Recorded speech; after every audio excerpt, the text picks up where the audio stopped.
Fala pessoal, meu nome é Vitor e esse aqui é o canal Talking Core, um espaço aí pra gente trocar ideias sobre cultura e música alternativa.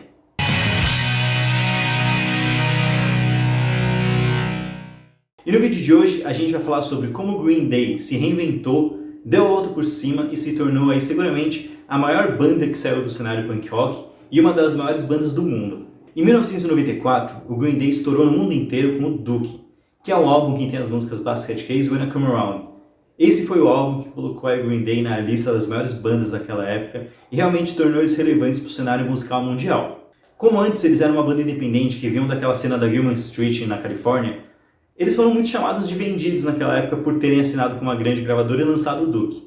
E como resposta, no ano seguinte, em 95, eles lançaram o Insomniac, que é um álbum um pouco mais, digamos, pesado. Ele está mais perto do punk rock do que o Dookie e ele é menos melódico e menos pop do que o Dookie. E foi uma resposta deles para todo esse movimento que rolou que chamavam eles de vendidos. 2 anos depois, em 97, eles lançaram o Nimrod, que tem vários singles que fizeram sucesso, como Nice Guys Finish Last, mas principalmente tem aquela música lá, Time of Our Life, Good Riddance, Time of Our Life, que fez muito sucesso, tocou em vários lugares, virou música de formatura, tocou inclusive no último episódio daquela série Seinfeld, e virou um fenômeno mundial, foi escutado ao redor do mundo inteiro, e tirou eles também um pouco daquele mapa, daquela sonoridade só punk rock. Ela é muito diferente do que o Green Day já vinha fazendo.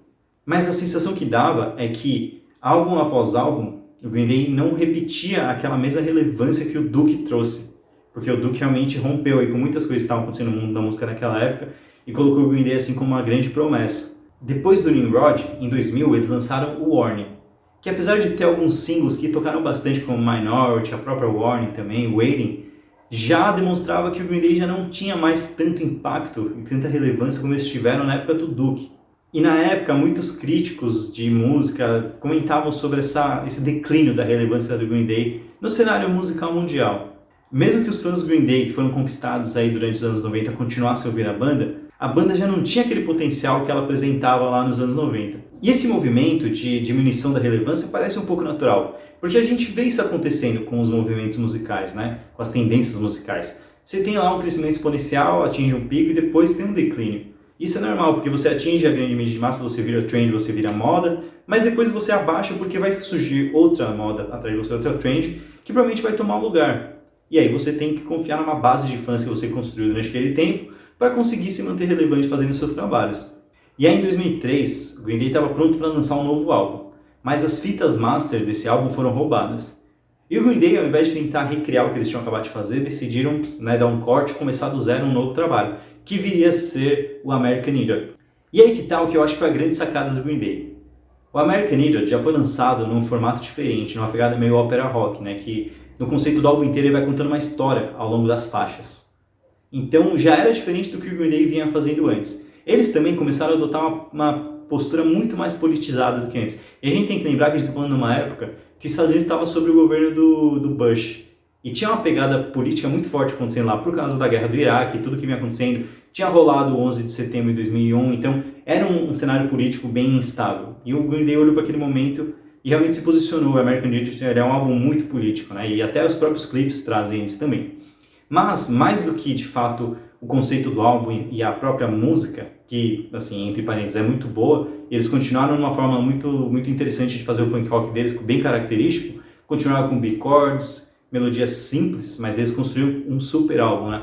Eu acho que além do fator musical e do conceito do álbum, o que foi a grande jogada que fez o Green Day conseguir, né, dar a volta por cima e realmente se reposicionar, está muito ligado para mim na questão visual, da identidade visual que eles adotaram para a banda, com uma mudança do logo, né, e aí virou aquela granadinha lá em forma de coração, toda a estética com preto e vermelho e também as roupas, maquiagem e tudo que ficou no visual de fato da banda. Você viu o Green Day de antes do American Idiot, eles tinham uma postura no palco que era despojada, não parecia ter muito trabalho visual. Eles tinham um cara realmente daqueles caras que saíram da cena punk lá da Gilman Street, o que fazia sentido, porque eles eram aquilo. Mas do American Idiot pra frente, se você para olhar as fotos, os vídeos, os clipes, tudo é muito mais bem pensado. Toda a estética, a roupa, a maquiagem. E aí eu acho que essa grande sacada do Green Day foi de olhar o que estava acontecendo no cenário musical naquela época, que eles iam lançar o American Idiot, ia ser um grande retorno do Green Day, porque eles estavam alguns anos parados, tiveram essa questão de roubarem as fitas master do CD do álbum que estava pronto, e aí agora eles tinham uma chance nova de recomeçar. E olhando tudo que estava acontecendo no cenário musical, a gente estava vendo o nascimento do emo e daquela estética. E é claro que aquilo ia atrair toda uma nova geração. E essa geração ela era muito nova para ter visto Green Day nos anos 90. Era uma geração que estava chegando ali na adolescência agora. E para uma banda virar um fenômeno, ficar realmente grande, ela precisa dessa massa adolescente que está ali pronta para consumir. Isso a gente viu acontecer em vários momentos dos anos 90, e a gente percebeu que uma banda consegue virar, né, assim, um monstro musical, um fenômeno mundial, quando tem um exército ali de jovens que compram aquilo para eles, jogam no peito e falam, não, isso é meu. E aí eu acho que o Green Day, vendo todo esse cenário musical que estava acontecendo na época, como as pessoas estavam começando a se vestir, qual a estética que estava vendendo mais, o que era mais interessante, e eles adotaram isso para o American Idiot dali para frente, e eles conseguiram conquistar uma molecada que ainda não conhecia o Green Day. Mas que a molecada começou a olhar pro Green Day e falou, não, beleza, o Green Day faz parte desse grupo, dessas bandas que eu tô ouvindo, que eu tô curtindo. Então, realmente, eles conquistaram uma nova parcela da população. Porque a molecada que tinha visto o Green Day nos anos 90, ali já estava virando adulto.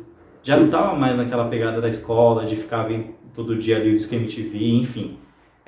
Já eram faixas etárias diferentes, porque pensa, o Green Day tinha estourado em 94, 95, ali a gente está falando de 2003, 2004, 2005, né? Tem 10 anos de diferença, uma geração de diferença já.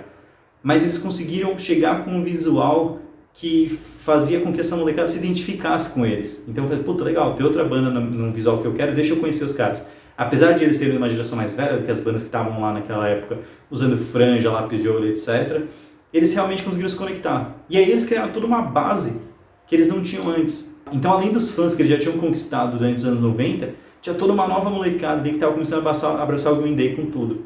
E aí eu acho que foi nessa virada que eles conseguiram realmente se manter. Na verdade, foi quando eles conseguiram, né, passar ali daquela perda de relevância que eles vinham enfrentando, do ponto de vista de mercado, claro.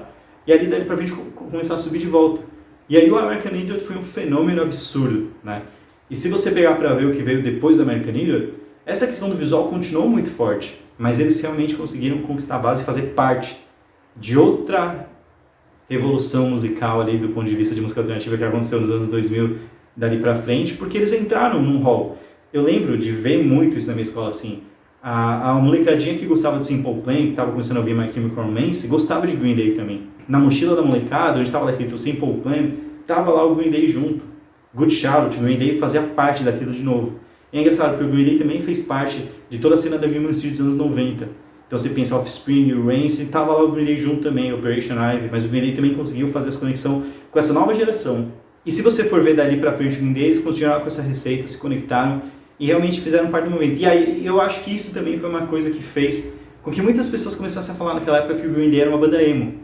Porque de fato, quem não era fã e não conhecia toda a história do Green Day desde a Gilman Street, realmente ia olhar na TV e pensar, mas uma banda desse movimento que tá aí, né?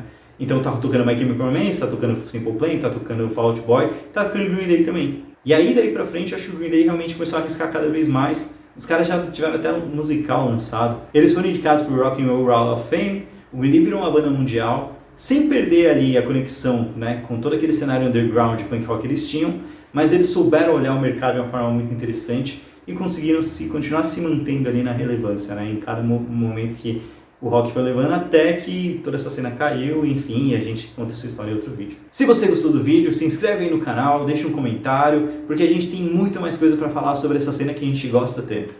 Até mais!